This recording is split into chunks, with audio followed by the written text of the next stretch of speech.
Saudações a todos.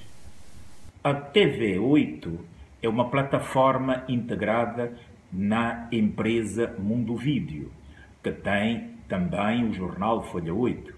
Temos sido bastante discriminados ao longo deste tempo. Pedimos a primeira licença de rádio e de televisão neste país e sempre nos foi negado. E uma negação discriminatória, desde logo, porque se nós quiséssemos as licenças, teríamos que pensar com a cabeça de outros no nosso corpo. Ora, não tendo aceite, temos estado a sofrer esta pressão, essa discriminação. Mas nós aqui estamos e entramos, na graça do Senhor, em mais um ano, 2018.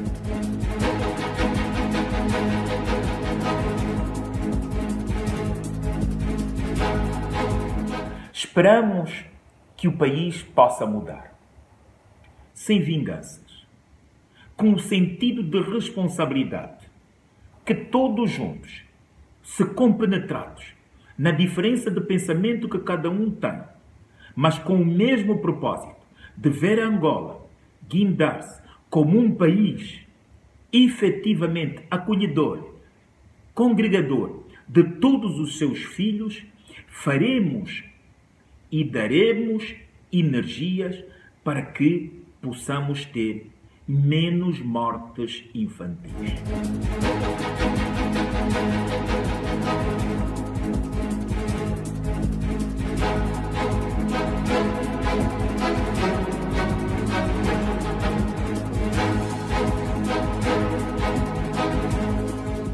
Mas faremos melhor se apostarmos verdadeiramente num sistema de educação inovador, aproveitando o boom do petróleo, recuperando o tempo perdido e apostando tudo, mas tudo, na educação.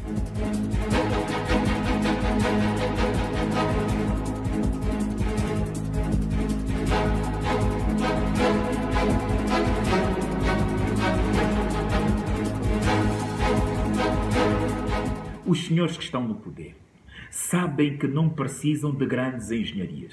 Não precisamos de grandes financiamentos externos. Tiremos apenas dos royalties da produção de petróleo 60%.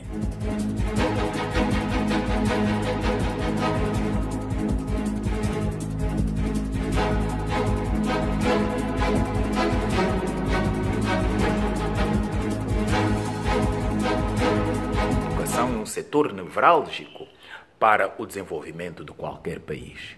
Não há defesa, esse misticismo que a defesa é que deve liderar o país. Não há defesa sem a educação. Em pleno século XXI, em que muitas das guerras agora acionam-se por um botão a 1000 quilómetros de distância, em que o contacto é menor do que nos séculos passados entre os exércitos beligerantes. Se os soldados não tiverem educação, os países perderão as guerras. Os países estarão mais vulneráveis. E é preciso, pois, investir seriamente no sistema de educação.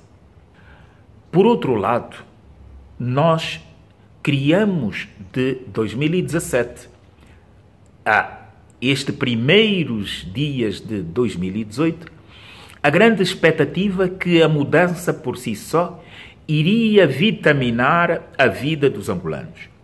Nenhuma medida, depois destes 3 meses, do programa eleitoral foi ainda adotado.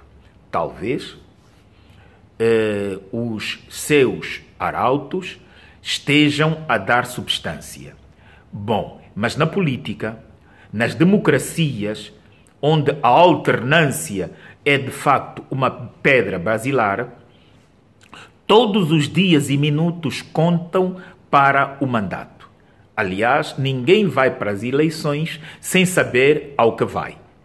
E o MPLA sabe ao que vai, porque dificilmente pretende perder o próprio poder. E é isto que efetivamente intriga uma boa parte da maioria. Qual é o seu programa sobre os impostos? Qual é o seu programa sobre a saúde? Qual é o seu programa sobre as parcerias público-privadas? Qual é o seu programa sobre a educação? Ninguém sabe mais do que o orçamento continuar a apostar na lógica de incremento de recursos para a defesa e segurança. É preciso investir nos setores sociais. É preciso vitaminar a própria economia. Com algumas pequenas medidas, ensaiando-se. O país não tem dólares. Como é que pode ter dólares? Participando mesmo com as empresas internacionais. Ora, o principal produto de exportação de Angola continua a ser o petróleo. Se as empresas petrolíferas, na minha opinião, pagarem impostos e salários em dólares, tiverem essa latitude, naturalmente que o país vai passar a ter arrecadação de receita em moeda externa. E eles farão isso porque as grandes empresas e a Reserva Federal dos Estados Unidos não vai querer nem fazer nada para que uma empresa como a Chevron não possa cumprir com as suas obrigações salariais lá onde é que ela está a operar. Portanto, é uma questão de bom senso. Naturalmente que esta questão da dolarização da economia divide não só os economistas, como muitos políticos. Eu sou daqueles que estou do lado dos economistas que acham que a economia angolana, ainda por ser tão frágil, pode sim partilhar com a dolarização. Não perde nada, não se perde soberania nenhuma. Aliás, se perdêssemos a soberania, naturalmente, os milhões e milhões de dólares que saíram do país para se alojar em paraísos fiscais teriam detonado Angola. Por isso, é um falso problema. Mas era possível também incentivar o pequeno comércio. E até hoje não vimos ações para incentivar o pequeno comércio. E uma delas poderia ser em relação aos impostos, penso eu. Se, por exemplo, se disser que alguém que tenha $1000 de mercadoria, ao entrar no país, os impostos aduaneiros serão de $10 ou $5, a pessoa tem efetivamente contas prévias feitas e sabe o que é que investir, como investir. Ora, ele numa semana vem com mercadoria de 1000, naturalmente vai pagar os seus direitos e 2 semanas depois pode sair de novo, já não com 1000, mas com 2000. E já não impostos de $10, mas de $20. O país precisa não de políticas rígidas, como se estivéssemos na Escandinávia, mas políticas que possam permitir oxigenar a própria atividade comercial. Por outro lado, é uma quimera continuar a acreditar que o relançamento da economia pode verificar-se se não se estimular também a forma de aquisição de meios aos pequenos e médios empreendedores. A tese de sorrepiar dinheiro, de enriquecimento ilícito, fez com que fosse produzido um decreto que impede a importação de viaturas até 3 anos. Se nós temos uma empresa que pode fiscalizar os produtos que venham para Angola, nós temos carros de 10 anos, de 15 anos, que ainda estão em bom estado, podem vir com motores novos. Há obrigações mais rigorosas na inspeção que podem ser feitas. Mas quem produz tomate no Culango, por exemplo, mesmo para trazer na Canjala, em Benguela ou no Kwanza Sul e Luanda, vai sempre imputar os custos dos transportes, que ficam caros cada vez mais pelo preço do combustível e a sua dificuldade. Portanto, tudo está integrado. É preciso que nós tenhamos noção de pequenas medidas que possam de novo devolver o ânimo à economia. Por outro lado, falamos muitas vezes da centralização de quadros em Luanda. Exato. A guerra trouxe pessoas para Luanda porque era o centro e é o centro do poder. Um regente agrícola que faz bastante falta no interior não regressa porque as condições que ele encontra no campo não são aquelas com que ele já se habituou em Luanda. Então, é preciso não só estimular a deslocação com base em incentivos.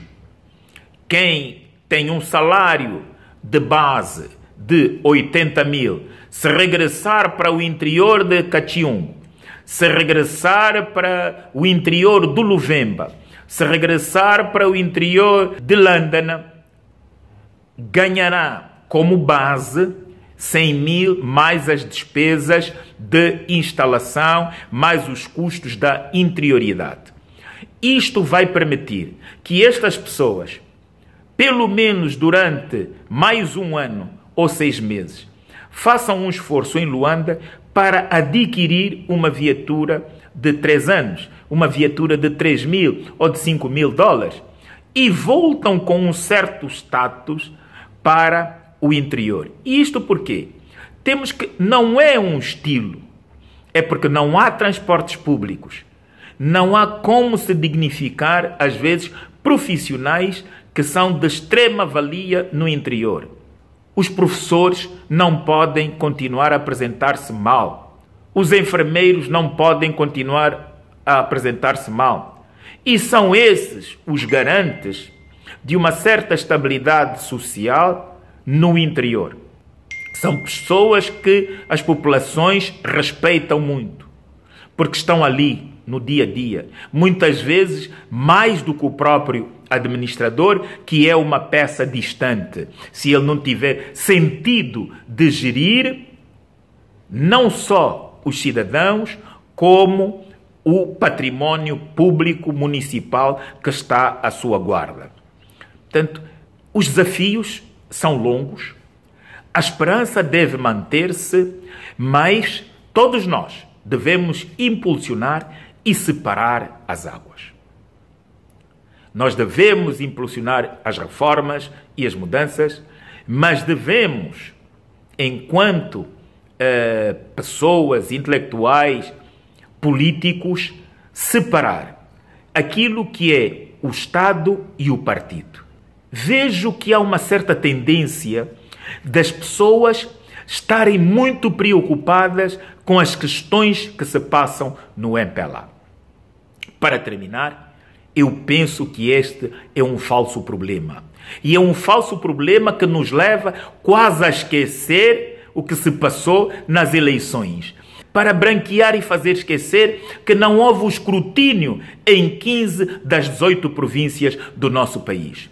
Tenhamos noção de que muitas vezes se apresentam publicamente contradições que não passam de uma estratégia para adormecer as pessoas daquilo que efetivamente aconteceu de ruim em democracia. E em democracia o que aconteceu e tem acontecido de ruim em Angola é a fraude nas eleições. É termos uma Comissão Nacional Eleitoral que não é verdadeiramente independente. Está dependente partidocratamente. Muito obrigado e até a próxima.